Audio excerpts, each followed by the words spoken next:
Hey guys, welcome back to my channel. ನಮ್ಮ ಇವತ್ತಿನ vlog ಒಂದು ಕುಕಿಂಗ್ ವ್ಲಾಗ್ ಆಗಿರುತ್ತೆ. ನೀವು ಯಾರಾದ್ರೂ ನನ್ನ ಚಾನಲ್ನ ಫಸ್ಟ್ ಟೈಮ್ ನೋಡ್ತಾ ಇದ್ದೀರಾ ಅಂದ್ರೆ ಮರಿದಿರೋ ಚಾನಲ್ನ ಸಬ್ಸ್ಕ್ರೈಬ್ ಮಾಡ್ಕೊಂಡು ನೋಡಿ ಅಂತ ಹೇಳ್ತಾ ಬನ್ನಿ ತರ ಮಾಡಿ let's get start. So guys, ಇವತ್ತು ನಾವು ರೆಡ್ ಚಟ್ನಿ ಮಾಡ್ತಾ ಇದ್ದೀವಿ. ವೆರಿ ಸಿಂಪಲ್ ಆಗಿ ಇದಕ್ಕೆ ನಾವು ಆನಿಯನ್ ತಗೊಂಡಿದ್ದೀವಿ, ಬೆಳ್ಳುಳ್ಳಿ ತಗೊಂಡಿದ್ದೀವಿ, ಒಣಗಿದ ಮೆಣಸಿನ್ಕಾಯಿ ಖಾರಕ್ಕೆ ಮತ್ತೆ ಕಲರ್ಗೆ, ಬೆಳಗ್ಗೆ ಮೆಣಸಿನ್ಕಾಯಿ ಹಾಗೂ ಗುಂಟೂರು ಮೆಣಸಿನ್ಕಾಯಿ ಆ್ಯಂಡ್ ಟೊಮ್ಯಾಟೊ ಆ್ಯಂಡ್ ಸ್ವಲ್ಪ ಕರಿಬೇವು ಕೂಡ ಯೂಸ್ ಮಾಡ್ತೀವಿ. ಇದ್ರ ಜೊತೆ ಒಂಚೂರು ಉದ್ದಿನಬೇಳೆ ಕೂಡ ಹಾಕೊಳ್ತೀವಿ. ಬನ್ನಿ ಹೇಗೆ ಮಾಡೋದು ಅಂತ ನಿಮಗೆ ತೋರಿಸ್ತೀನಿ. ಫಸ್ಟ್ ನಾವು ಆನಿಯನ್ ಏನು ತಗೊಂಡಿದ್ದೀವೋ ಅದು ಕಟ್ ಮಾಡ್ಕೊಳ್ತಾ ಇದ್ದೀನಿ. ಒಂಚೂರು ದಪ್ಪ ದಪ್ಪ ಇಟ್ಕೊಳ್ತೀನಿ, ಯಾಕಂದರೆ ನಾವು ಇದನ್ನ ಮಿಕ್ಸಿಗೆ ಹಾಕ್ತೀವಲ್ಲ ಅದರಿಂದ. ಸೊ ಇವಾಗ ಒಂದು ಪ್ಯಾನ್ ತಗೊಂಡೋಣ. ಪ್ಯಾನ್ ಒಂಚೂರು ಬಿಸಿ ಆಗಲಿ, ಇದಕ್ಕೆ ಒಂಚೂರು ಎಣ್ಣೆ ಹಾಕೊಳ್ಳೋಣ.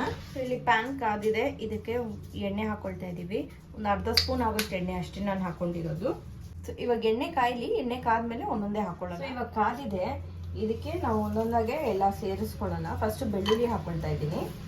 ಒಂಚೂರು ಬೆಳ್ಳುಳ್ಳಿ ರೋಸ್ಟ್ ಆಗಲಿ, ಅದಾದಮೇಲೆ ನೆಕ್ಸ್ಟ್ ಏನು ಹಾಕೊಳ್ಳೋದು ಅಂತ ತೋರಿಸ್ತೀನಿ. ಬೆಳ್ಳುಳ್ಳಿ ನಾನು ಸಿಪ್ಪೆ ಸಮೇತನೇ ತಗೊಂಡಿದ್ದೀನಿ, ನೀವು ಬೇಕಾದರೆ ಸಿಪ್ಪೆ ಬಿಡಿಸ್ಕೊಂಡು ಹಾಕೋಬೋದು. ಇದಕ್ಕೆ ನಾವು ಒಣಗಿದ ಮೆಣಸಿನ್ಕಾಯಿ ಹಾಗೂ ಕರಿಬೇವು ಸೇರಿಸ್ತಾ ಇದ್ದೀವಿ. ಇದೇ ಸ್ಟೇಜಲ್ಲಿ ಒಂಚೂರು ಉದ್ದಿನಬೇಳೆ, ಈ ಸ್ಟೇಜಲ್ಲಿ ನಾವು ಒಂಚೂರು ಉದ್ದಿನಬೇಳೆ ಕೂಡ ಹಾಕಿದ್ದೀವಿ. ಅದಕ್ಕೆ ಈರುಳ್ಳಿ ಕೂಡ ಸೇರಿಸ್ತಾ ಇದ್ದೀವಿ. ಈರುಳ್ಳಿ ಚೆನ್ನಾಗಿ ಸಾಫ್ಟ್ ಆಗಲಿ.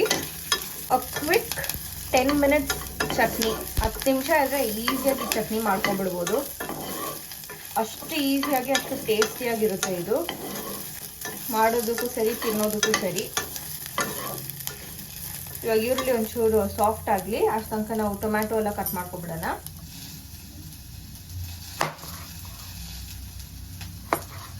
ಟೊಮ್ಯಾಟೊ ಕೂಡ ನಾನು ದಪ್ಪಗೆ ಇಟ್ಕೊಳ್ತಾ ಇದ್ದೀನಿ ರುಬ್ಬೋದ್ರಿಂದ.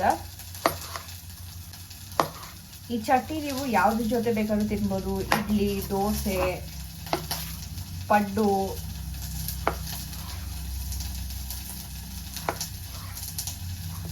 ಸೊ ನಾನು ಆ್ಯಕ್ಚುಲಿ ಇವತ್ತು ಪಡ್ಡು ಜೊತೆ ಮಾಡ್ತಾ ಇದ್ದೀನಿ. ಪಡ್ಡು ಮಾಡ್ತೀನಿ ನಾನು ಇದಕ್ಕೆ ಕಾಂಬಿನೇಷನ್ ಆಗಿ. ಇಲ್ಲಿ ಆಲ್ಮೋಸ್ಟ್ ಆನಿಯನ್ ಫ್ರೈ ಆಗಿದೆ, ರೆಡ್ ಚಿಲ್ಲೀಸ್ ನೋಡ್ಬೋದು ನೀವು. ಸೊ ಇವಾಗ ಇದಕ್ಕೆ ನಾವು ಟೊಮ್ಯಾಟೊ ಸೇರಿಸ್ಕೊಳ್ಳೋಣ. ಸೊ ಇಲ್ಲಿ ಟೊಮ್ಯಾಟೊ ನೀಟಾಗಿ ಫ್ರೈ ಆಗಿರುವಾಗ ಇದಕ್ಕೆ ನಾವು ಒಂಚೂರು ಉಪ್ಪು ಸೇರಿಸ್ಕೊಳ್ಳೋಣ, ಯಾಕಂದರೆ ಟೊಮ್ಯಾಟೊ ನೀರು ಬಿಡುತ್ತಲ್ಲ ಅದಕ್ಕೆ. ಚೂರು ಕಲ್ಲುಪ್ಪು, ಹಂಗೆ ಒಂದು ಚಿಟಿಕೆ ಆಗೋಷ್ಟು ಅರಿಶಿನ ಹಾಕೊಳ್ತಾ ಇದ್ದೀನಿ. ಇವನ್ನೆಲ್ಲ ನೀಟಾಗಿ ಮಿಕ್ಸ್ ಮಾಡ್ಕೊಳ್ಳೋಣ. ಅರಿಶಿನದ ಹಸಿ ವಾಸನೆ ಹೋಗಿ ಹಾಗೂ ಟೊಮ್ಯಾಟೊ ನೀಟಾಗಿ ಸಾಫ್ಟ್ ಆಗಿ. ಒಂಚೂರು ಅರಿಶಿನದ ಹಸಿ ವಾಸನೆ ಹೋಗಿದ್ರೆ ಇದಕ್ಕೆ ಒಂಚೂರು ನೀರು ಹಾಕೊಳ್ಳೋಣ. ಸೊ ಇಲ್ಲಿ ಅರಿಶಿನದ ಹಸಿ ವಾಸನೆ ಹೋಗಿದೆ, ಇವಾಗ ಇದಕ್ಕೆ ಚೂರು ನೀರು ಹಾಕೊಳ್ಳೋಣ.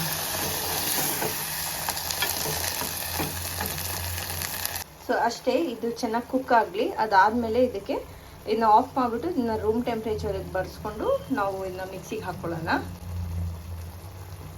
ಸೊ ಗೈಸ್, ಇಲ್ಲಿ ನೀವು ನೋಡ್ಬೋದು ಟೊಮ್ಯಾಟೊ ಯಾವ ರೀತಿ ಸಾಫ್ಟ್ ಆಗಿದೆ ಅಂತ. ಸ್ಕಿನ್ ಎಲ್ಲ ಇದು ಚೆನ್ನಾಗಿ ಬಂದ್ಬಿಡ್ತಾ ಇದೆ, ಆ ರೀತಿ ಇದನ್ನ ಸಾಫ್ಟ್ ಆಗಿದೆ. ಸೊ ಇದನ್ನ ಓಪನಲ್ಲಿ ಇಟ್ಟು ಒಂದು 2 ಮಿನಿಟ್ಸ್ ಕುಕ್ ಮಾಡಿ ಸಾಕು, ಜಾಸ್ತಿ ಕುಕ್ ಮಾಡೋಕ್ಕೆ ಹೋಗಬೇಡಿ. ನೀವು ಬೇಕಂದ್ರೆ ಇದು ಕಡಲೆಬೇಳೆ ಹಾಕ್ಬೋದು, ಬಟ್ ಕಡಲೆಬೇಳೆ ಹಾಕಿದ್ರೆ ಬೇರೆ ಥರನೇ ಟೇಸ್ಟ್ ಬರುತ್ತೆ. ಇದು ಬಂದ್ಬಿಟ್ಟು ತುಂಬ ಚೆನ್ನಾಗಿರುತ್ತೆ. ನೀವು ಬರೀ ಉದ್ದಿನಬೇಳೆ ಹಾಕಿ ಚೂರು ಉದ್ದಿನಬೇಳೆ ಬಂದು ಒಂಚೂರು ಗಟ್ಟಿ ಬರುತ್ತೆ ಅಂತ ಅಂದ್ಬಿಟ್ಟು ಚಟ್ನಿ ಅಷ್ಟೇ. ಸೊ ಜಾಸ್ತಿ ಹಾಕೋಕ್ಕೆ ಹೋಗಬೇಡಿ. ಉಪ್ಪು ನೋಡ್ಕೊಳ್ಳಿ, ಹುಣಸೆನ ಹಾಕೋಕ್ಕೆ ಹೋಗಬೇಡಿ, ಯಾಕಂದರೆ ಟೊಮ್ಯಾಟೊಲೆ ಹುಳಿ ಇರುತ್ತೆ. ಸೊ ಗೈಸ್, ಇದಾಗಿದೆ. ಇವಾಗ ಸ್ಟವ್ ಆಫ್ ಮಾಡಿಬಿಡೋಣ ಆ್ಯಂಡ್ ಇದು ರೂಮ್ ಟೆಂಪ್ರೇಚರಿಗೆ ಬರಲಿ. ಅದಾದಮೇಲೆ ಇದನ್ನ ರುಬ್ಕೊಳ್ಳೋಣ ಅಷ್ಟೇ. ಇದಕ್ಕೆ ಯಾವ ರೀತಿಯಾದ ಒಗ್ಗರಣೆನೂ ಬೇಕಾಗಿಲ್ಲ. ಟ್ರಸ್ಟ್ ಮೀ, ಇದು ಅಷ್ಟು ಸೂಪರಾಗಿರುತ್ತೆ. ಸೊ ಇದು ರೂಮ್ ಟೆಂಪ್ರೇಚರಿಗೆ ಬರಲಿ, ನಾನು ನಿಮ್ಗೆ ಆಮೇಲೆ ಸಿಗ್ತೀನಿ. ಸೊ ಗೈಸ್, ಇದು ಇವಾಗ ಚೆನ್ನಾಗಿ ಆರಿದೆ. ಇದನ್ನ ಒಂದು ಮಿಕ್ಸಿ ಜಾರ್ಗೆ ಟ್ರಾನ್ಸ್ಫರ್ ಮಾಡಿಕೊಂಡು ಗ್ರೈಂಡ್ ಮಾಡ್ಕೊಳ್ಳೋಣ. ಸೊ ಆರದ್ಮೇಲೆ ಅದ್ರಲ್ಲಿ ಏನು ನೀರು ಹಾಕಿದ್ವೋ ಅದೆಲ್ಲ ಚೆನ್ನಾಗಿ ಹೀರ್ಕೊಂಡಿದೆ, ನೋಡ್ಬೋದು. ಇವಾಗ ಇದನ್ನ ಗ್ರೈಂಡ್ ಮಾಡ್ಕೊಳ್ಳೋಣ. ಇದು ನೋಡ್ಬೋದು ಎಷ್ಟು ಫೈನ್ ಪೇಸ್ಟ್ ಆಗಿದೆ ಅಂತ ಅಂದ್ಬಿಟ್ಟು. So chutney is ready. ಇದನ್ನ ಪಡ್ಡು ಜೊತೆ ಸರ್ವ್ ಮಾಡಿ ನಿಮಗೆ ತೋರಿಸ್ತೀನಿ.